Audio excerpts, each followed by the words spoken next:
सभापति महोदय, वर्ष 2020 के बजट के लिए देश के वित्त मंत्री निर्मला जी और वित्त राज्य मंत्री अनुराग जी का मैं उनको बधाई देता हूं, अभिनंदन करता हूं। महोदय, मैं अपना वक्तव्य इंद्र साहब के शेर से कहना चाहूंगा और विपक्ष वाले इसे शायद सुरेश जी इसे थोड़ा ध्यान से सुने और मैं उनको अर्पित करने जा रहा हूं।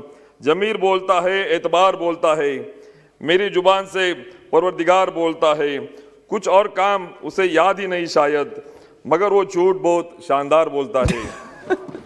विपक्ष के लोग राष्ट्रपति अभिभाषण से लेके आज के अभी बजट तक चर्चा में मैंने पूरा ध्यान देके देखा कि तथ्यों पर ना लगे, बेबुनियाद आरोप लेके झूठे भाषण और प्रधानमंत्री जी को नीचा दिखाने का काम किया है। सभापति महोदय, ये नादान सोच और ये नकारात्मक विचारधारा का नतीजा क्या है? कांग्रेस पार्टी 400 से 40 पे आ गई है।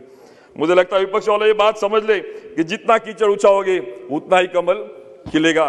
और महोदया, 3 दिन से चर्चा सुन रहा हूं, आज हर एक नेता का भाषण सारांश क्या है? शेतकरी किसान विरोधी, कामगार विरोधी, आम आदमी विरोधी।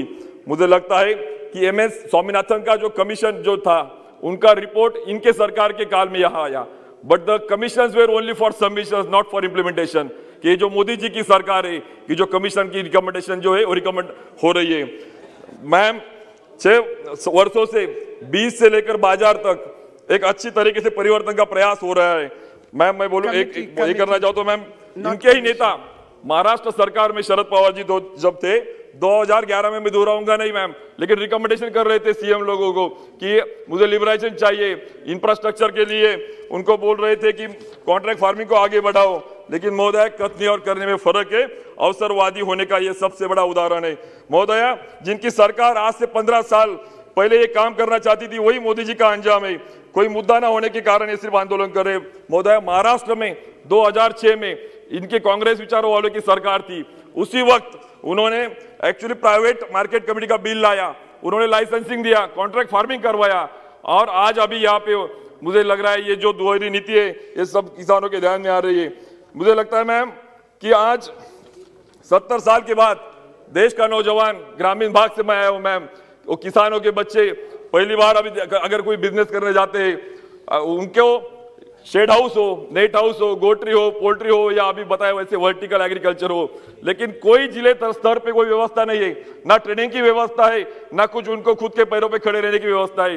First time after the 70 years ma'am, budget में 1 लाख करोड़ का इंफ्रास्ट्रक्चर एग्रीकल्चर फंड जो है कि जिससे ग्रेडिंग, पैकिंग, उससे जाके प्रोसेसिंग, राइपनिंग चैम्बर जैसे और वर्टिकल एग्रीकल्चर जैसे एग्रीकल्चर इंफ्रास्ट्रक्चर होके मुझे लगता है उनके पैरों पे खड़े होंगे। मैम, दूसरी बात मैं कहना चाहता हूँ कि एनिमल हस्बेंड्री इंफ्रास्ट्रक्चर फंड कि जो एक्चुअली डेयरी जो यूनिट्स है वो आगे लेके, मैडम 1-2 मिनट में लेना चाहता हूँ मैम। 2 मिनट नहीं है मैम, प्रधानमंत्री मत्स्य संपदा योजना जो फिशरीज बायोफ्लाक से लेके आज वो तकनीकी यहाँ पे आ रही है मैम। पॉइंटेड अपने क्षेत्र का कुछ कहना है तो बोलिए। बोल रहा हूँ मैम, आखिरी बात पे जा रहा हूँ मैम। बी कीपिंग जो महिलाओं के लिए बजट में प्रावधान है, किसी ने मैं दोहराऊंगा नहीं कोई बात, लेकिन बी कीपिंग से मैम पॉलिनेशन होगा, एनवायरमेंट प्रोटेक्ट होगा, इकोलॉजी, जियोलॉजी, बायोडाइवर्सिटी और सस्टेनेबल एग्रीकल्चर फार्मिंग की बात मेरी सरकार कर रही है। और मुझे लगता है सिक्किम जाके हमारे पीएम ऑर्गेनिक स्टेट प्रमोट कर रहे हैं और मुझे लगता है ये बात इनके ध्यान में आना चाहिए मैम। आगे जाके मैं आखिरी बात कहूंगा, मैं जिस स्टेट से आता हूं महाराष्ट्र से,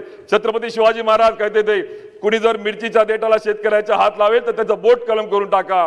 और इन्होंने 70 साल में इनकी व्यवस्था जो थी, जो मार्केट की इनकी व्यवस्था थी, कमीशन लिए, ब्रोकरेजेस लिए, मार्केट फीस लगाई महाराष्ट्र में। मैं विधायक था मैम इसके पहले, देवेंद्र जी ने 2016 में एग्रीकल्चर मार्केट कमेटी के से फ्रूट्स और वेजिटेबल को एक्सक्लूड किया और 7 साल हुए, not a single market committee बंद है, बल्कि किसान खुश है, जो व्यवस्था भी है और पर्याय व्यवस्था भी उनको खड़ी है। और आज मुझे लगता है, मैं गर्व से साथ कहना चाहता हूं मैम, इसके साथ मोदी जी जो कहना चाहते हैं कि किसान को एंटरप्रेन्योर बनाओ, किसान को इनोवेटर बनाओ, किसान को जॉब क्रिएटर बनाओ। मैम, आखिरी 1 मिनट लूंगा, सारे किसानों को गुमराह करना बंद कर दे मैम। आखिरी इसमें आऊंगा मैम, जिससे कल गिरीश चंद्र जी